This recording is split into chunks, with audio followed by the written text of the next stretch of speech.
Welcome to Counting Sheep 123 Productions. It's not actually a production studio. Today, I am going to be sharing my best gaming experiences in 2022. Basically, I played a lot of games in 2022, a lot more than I think I have in other years, and it has shown because I've come to appreciate much more genres, much more just games in generals, and sorry, not generals.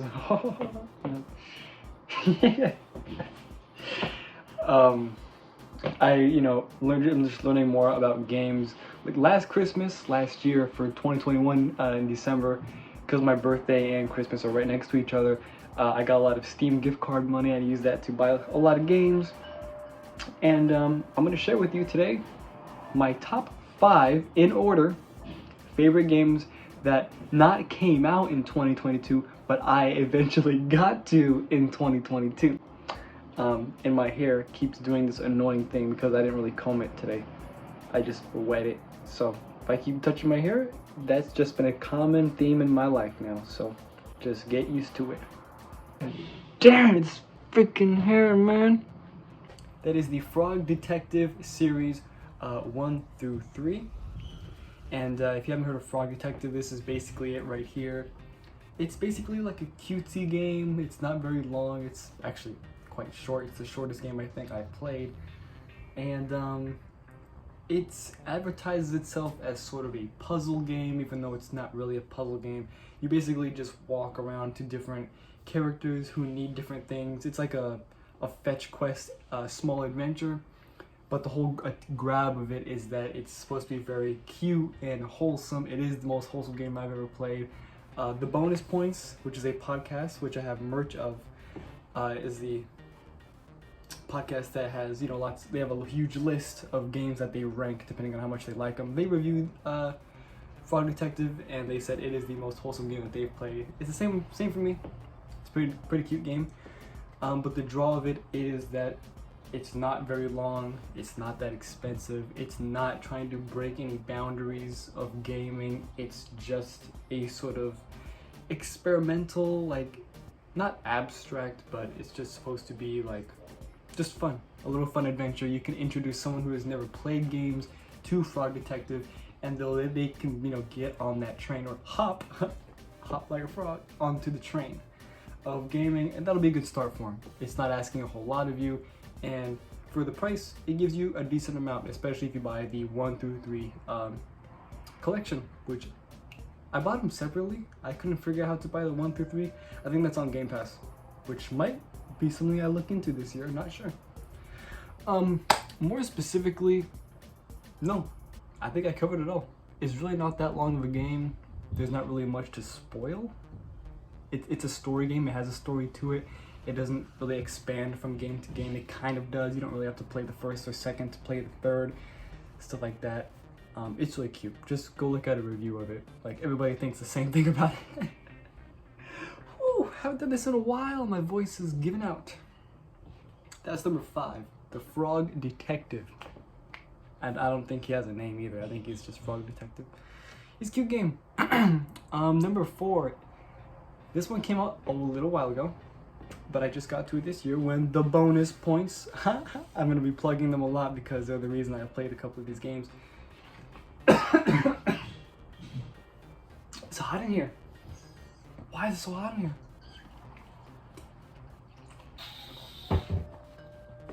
I'm going to turn on the fan real quick. Jesus Christ. Disco Elysium. Disco Elysium is a game that I haven't beat. I have not beat Disco Elysium, but I have played it a lot because it is a very, very long game for no reason. Basically, it's on PC. Maybe it's on, I don't know what the platforms are on. It'll be up here somewhere. I'm playing it on PC, and basically the whole thing of the game is that it's all voice acted. It's a very dialogue heavy game. It's probably the most dialogue heavy game you will ever play.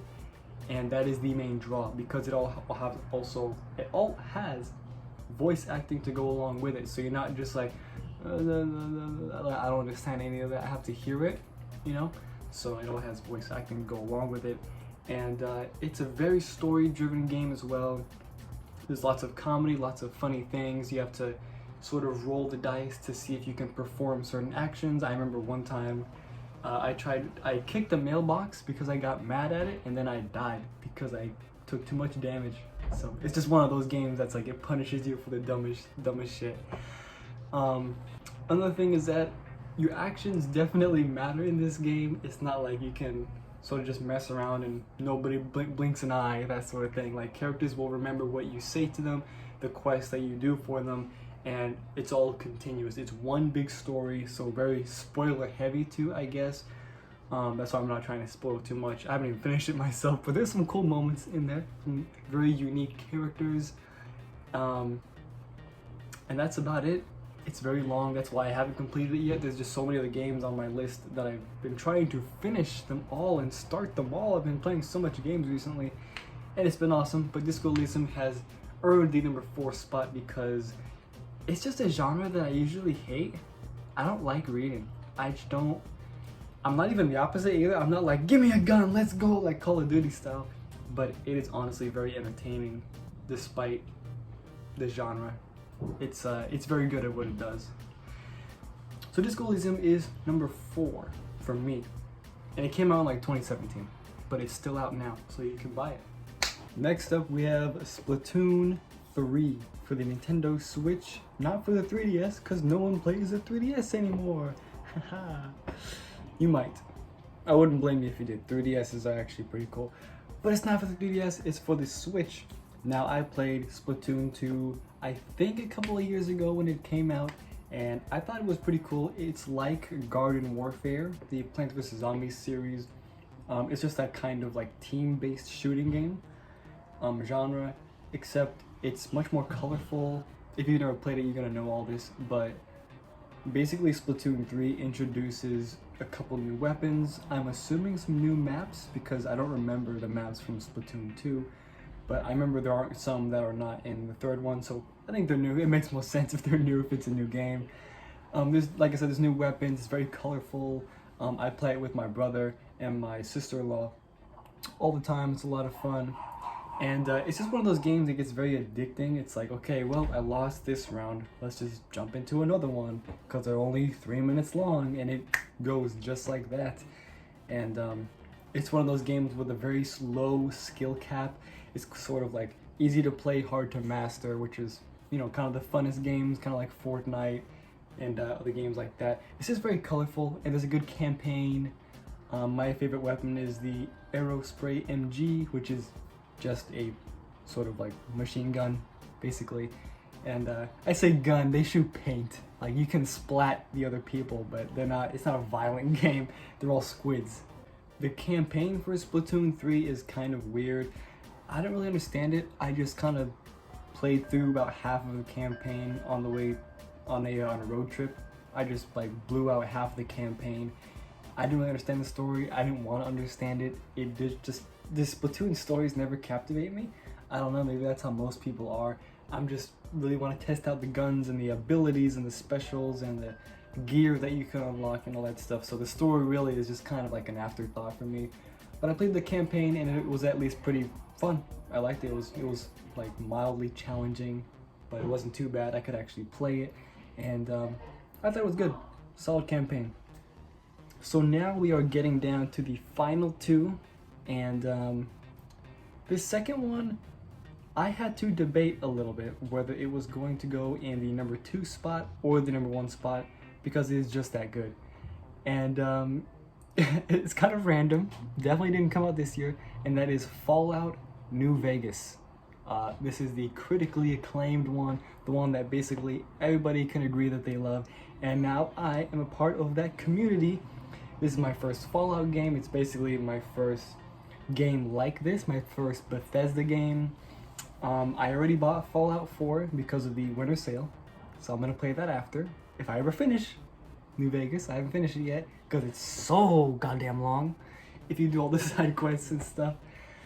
Basically, I like it because it's an exploration game. You're a delivery like courier who was basically supposed to be shot dead in the Mojave Desert. So you have to, everything, the whole map around you is in the Mojave Desert, which is a real place. All these places are real in real life. And because I live close to the Mojave Desert, it's cool. I get to see how that would look if it was subject to a nuclear fallout. It's very dry. It's a very dry game. There's not much exciting to look at because everything has been hit with nukes and stuff like that. Because everyone is just kind of depressed and it's a sad game, but it's fun to walk around in. One thing that I really like about it, that some people don't like, is that whenever you take up a quest, it shows you on the map where you have to go. Now, this is controversial because people will argue that having an arrow pointing right where you need to go in an exploration game is ironic, and that you should have to explore and go out and find it yourself, you know. But I really enjoy the arrows pointing directly to where I need to go because I'll never find it otherwise. I just won't. I won't find it, and it's still enjoyable. There's lots of fun stuff to see. I know that when I go somewhere, I'm not going to accidentally complete the quest or be given another random task if I'm not ready for it. Instead, I can just go straight to this quest because there's plenty of quests to go around. And I can still go about the world and maybe head back when I'm ready. If I'm not a higher level, you know, that I can become a higher level somewhere else. And I just enjoy it. It helps me feel like I can take it at my own pace instead of like really being just like, okay, this is much more of a sandbox now if you don't know where you're going. That's just my take. And I love it. I love it for that. It keeps me like feeling like I'm confident, like I know what I'm doing, you know, like, okay, we got this to do, you know. It's like very World of Warcraft type exploration. The combat is really cool because if you take a game like Pokemon, which I've never played, I played a little bit, not very much. It's very turn-based, and you have like special actions that you can do, right? You can like scratch, you can heal, you can defend, you know. You have like a certain amount of things you can do. In Fallout, the combat is very much realistic. You basically are just left with yourself, the weapons you have, the the aids that you have, like the things you can eat to heal yourself. You basically have to figure it out yourself. Like you have this giant lizard person that's coming straight at you, and you can literally just like run away from it as much as possible. You can face it head on. You can explode them with dynamite. You can turn them into ash with a like laser gun. You can hack them to pieces like with it. It sounds like a very violent game, and it is. I should probably mention that it's very violent, but it's up to you. I don't know, it's just more of my preferred combat because it's much more real time and you get to think about it tactically and use the terrain to your advantage, you know, and use special effects like poison and bleed, and just, it's very in depth. It's as depth as you want it to be. It's very much to your own, and that's a common theme in this game. And the last thing about Fallout New Vegas is the radio. The music of Fallout New Vegas is what got me into the game. I listened to the music on the radio way before I played the game. I just love that early, from like 30s to 70s, like jazz and that kind of stuff. It's very much that kind of Fallout music. And there's a radio live stream on YouTube that has all of these radios from the game, like just playing over and over and over. And I would listen to those and be like, huh, I want to listen to that in the game. And there's a radio in the game. In-game radios are my favorite thing ever since American Truck Simulator, Euro Truck Simulator, Motor Town Behind the Wheel. There's so many games that I like that have radios. So I really appreciate what it does for me, what it's showed me a game can be. And yeah. So it sits at number 1. Sorry, number 2, not number 1. Number 1 is The Last of Us Part 2. It didn't come out this year, it came out in 2020, but I played it last year. There's a lot to say about it. I'll try to keep it short because I know this is running a little long. It is the most complete game I've ever played. It is extremely long, Not like Skyrim long, or even Disco Elysium long. It's about 25 hours. Like, that's how long it took me to play it. It is 100% a continuation of The Last of Us Part 1. I would not recommend that you play it without playing the first one. It is very integral to the story. And, gosh, I mean, the combat is... There's so many parts to it. It's not like any one kind of game, but the combat is very big. It has this sort of Batman-style combat where you have to sneak around, you know, and chokehold the guards and stuff like that. The story is huge. I'm not gonna say anything about it here, just because I don't want to spoil any of it. Maybe I'll mention it in another video. But the story is obviously the main draw, and it is awesome. People think it's controversial, and I mean, it sure can be if you wanted to, but they kind of already decided what they wanted to do, so why argue about it? I don't know. It's a great story. I love it. And it's separated into separate acts, so it doesn't, because it's very long and it has a lot of the same kind of gameplay sequences, it does get repetitive after a while, and they try to avoid that repetitiveness by splitting the game up into maybe 4 acts, I think it was. And you're doing the same thing basically in all those 4 acts, but the story is different. You know, you're playing different characters.